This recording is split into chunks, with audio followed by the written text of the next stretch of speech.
Hey, happy Thursday to you. We've got a full show lined up. We've got new Arkansas women's basketball coach Kelsi Musick on the show.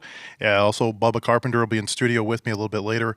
We'll talk about this Razorback baseball series against Missouri that's coming up this weekend. If the rain will hold off, the rain going to be a big factor this weekend for this baseball series. But we go to Coach Musick right now.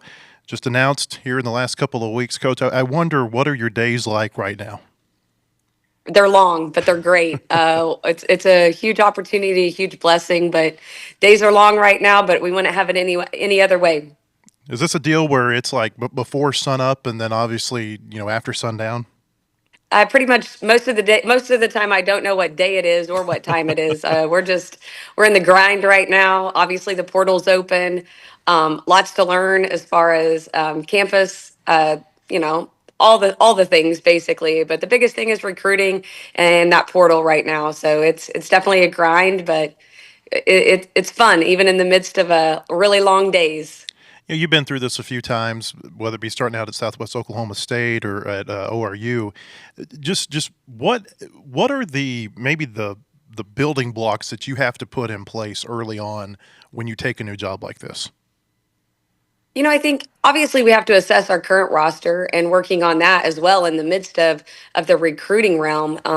But just establishing our culture, our expectations, the changes that will be made, the structure in which we will run our program, and then obviously in recruiting, just trying to make those relationships with the portal open. You have to really work fast. You got to be making sure you're talking to all the right people as quickly as possible because sometimes girls are making decisions extremely quick. Sometimes they'll give you a little bit of time to kind of get to know them, but at the same time, we're trying to fill our roster as quickly as possible, but making sure it's the right fit.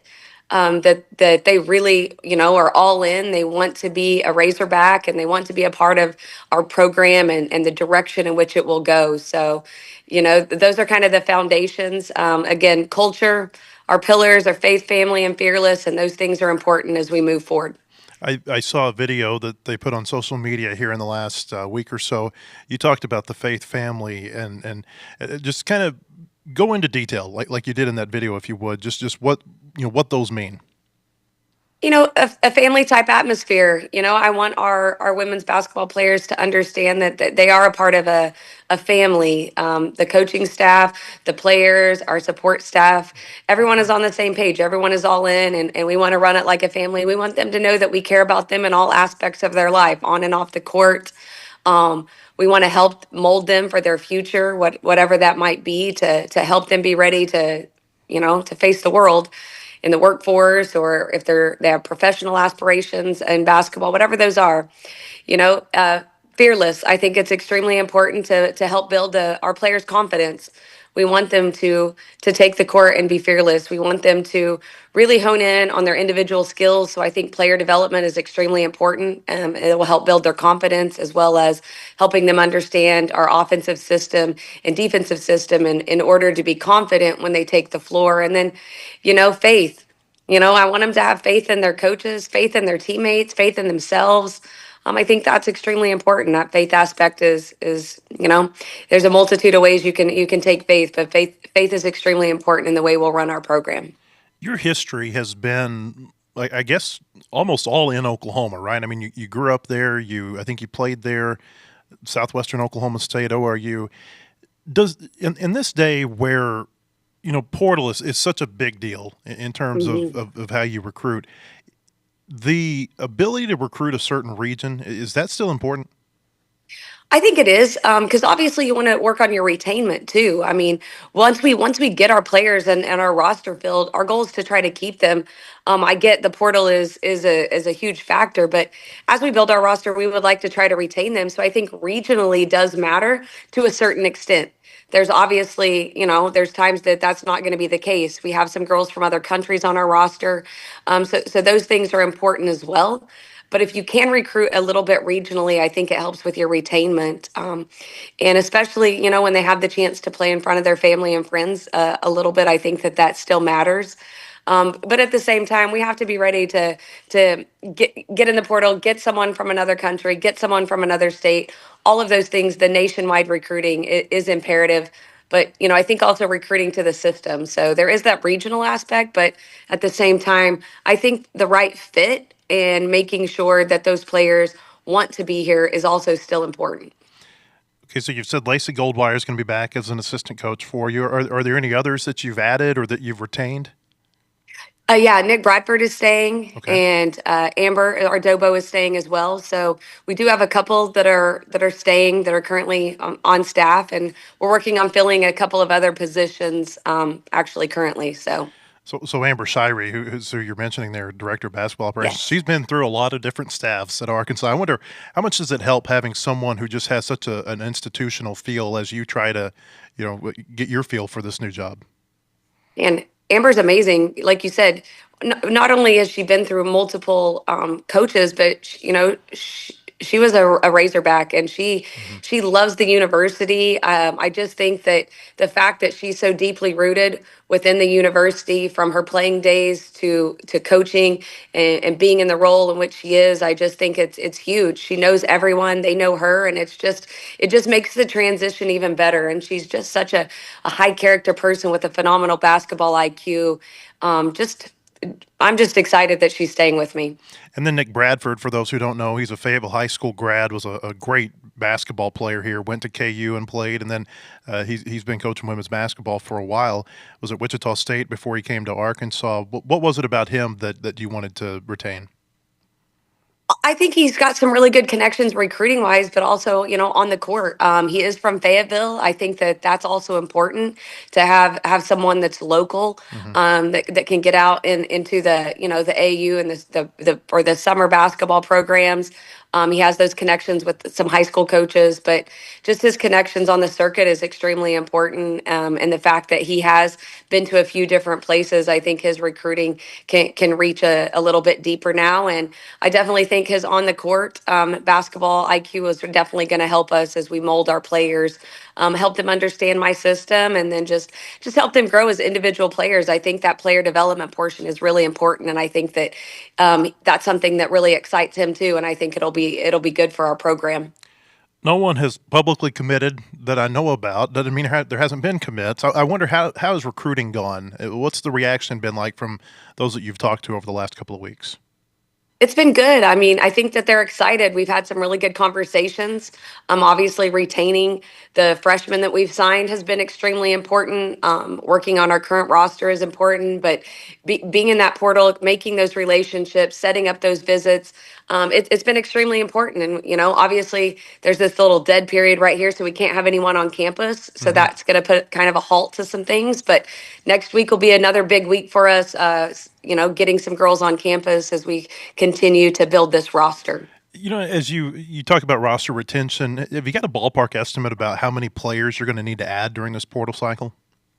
I think ideally we're going to have to add anywhere from, I'd say, six, maybe seven, I think total. So I'd say 5 to 7 is probably a better estimate. So right around there is probably where we're going to need to land as we move forward. You really had ORU going in a good direction. You had a program there in that conference that's obviously a real tough one to deal with. But why was Arkansas the right fit for you right now, making this step at this point in your career? I think the opportunity permitted itself, and I mean, who wouldn't want to coach in the SEC? I also love that it is close to Oklahoma. So, the majority of my family is still in Western Oklahoma, my Hmm. parents, my grandma. And so just being able to still be within a decent radius of where I'm from is important to me, especially with my children and raising them. And so just I think that Arkansas is a phenomenal university. I think the Razorback fans are extremely passionate and loyal, and so that excites me as well. And just the opportunity to further my career at Arkansas was extremely important, and I think we can build something really special.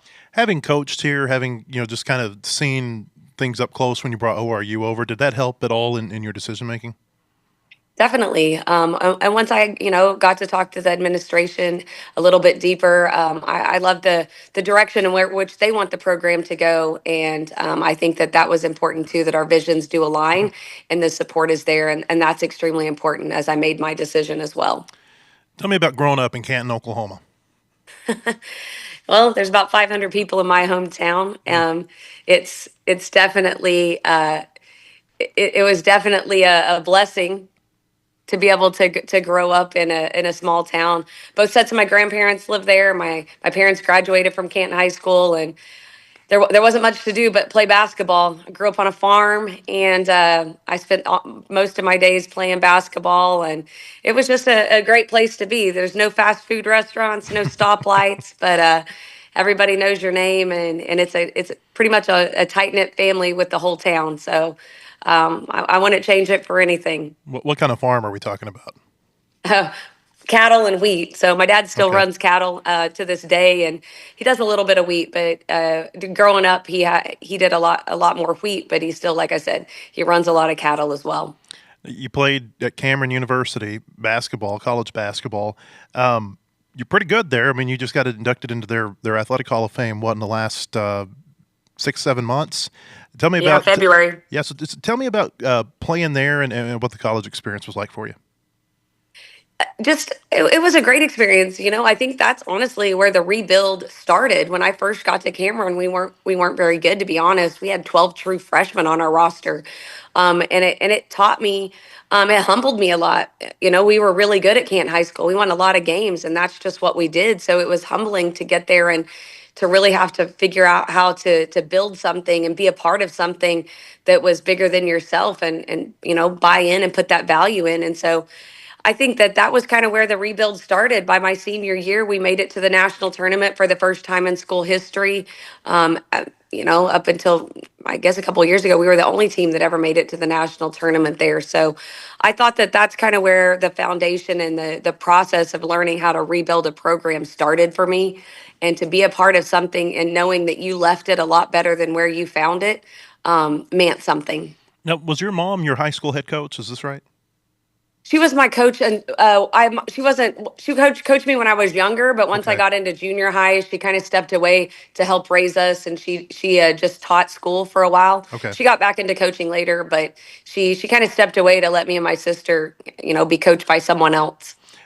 Is that where your influence, your basketball influence, philosophically, is that where that comes from your mom, or are there others that have influenced this?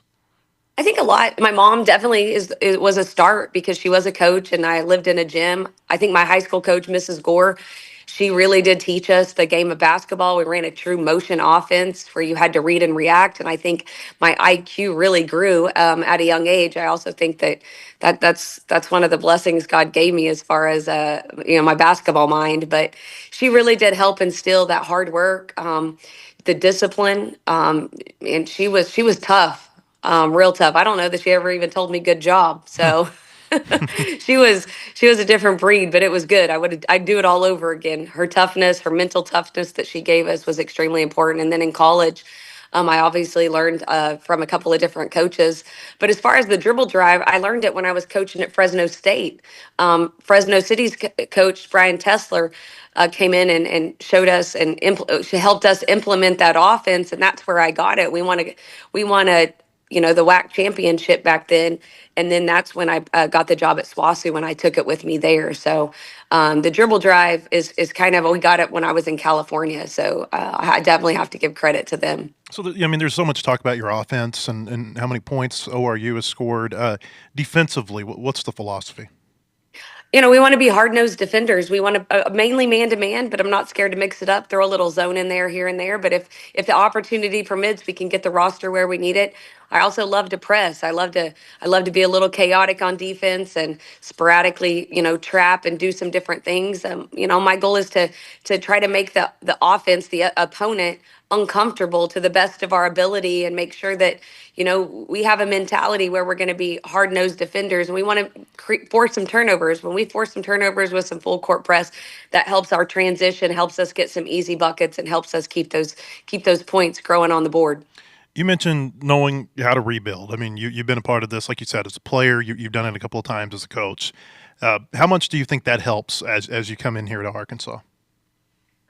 I think it helps significantly. I think that that's kind of where we're at with this program. I think that that's one reason that I was blessed with this opportunity. So the rebuild, I understand. I understand that it is hard, it's grueling, but it's worth it. I always tell my players that, most things in life are hard, but what's on the other side of hard is usually something really good. Mm. So as you build a program, you build anything in life, it's going to take time. It's going to take some grit, some effort, some hard work, a lot of faith and belief and trust. But once it's built, it's something to be proud of, and I hope that my players feel that way as well. I'm a big believer that if you can coach any level. Now, obviously, there are different factors in there about players you can get and everything. But you look at you've gotten this job. You were a Division II coach. You got Kim Caldwell at Tennessee, was a D2 coach. Molly Miller just got the job at Arizona State, and she coached up at Drury. What do you think it is right now about maybe the opportunities that coaches are getting from smaller levels to move up quickly? Like you said, I agree. I think that there's a lot of really good coaches at all the different levels. And sometimes it's just, getting a chance. Someone took a chance on me at SWASU when I was, Todd Thurman did. He took a chance on me when I was in my 20s to be a head coach. And, you know, in my first year when we weren't very good, he probably thought he was crazy, but he stuck with me for a little bit. And in our third season, we won a championship. So I think that it also comes down to if and when you get that chance or that opportunity to make a jump. But like you said, I think there's so many good coaches at so many different levels. So I think that the excitement of the if you could, like you said, Kim Caldwell, Molly Miller, everyone, they were really good D2 coaches as well as I, and to be able to make this jump and have that opportunity, it's about being able to get players and find the right players that fit your system and then making it work. But obviously, they're really good coaches. You threw a softball first pitch the other day. I hear you've got a baseball one coming up. Yeah, I better start practicing. You going to throw off the mound? I don't know yet. I tried to tell Coach Courtney, I was like, I never played softball. That wasn't an option at Canton, so don't hold it against me. Well, Coach, we appreciate your time, and good luck to you as you continue in this rebuild. Thank you so much. I truly appreciate it. All right, thank you, Coach Kelsi Musick of the Arkansas women's basketball team. When we come back, Bubba Carpenter will be here in studio. We'll talk Razorback baseball, but first, a word from our sponsors.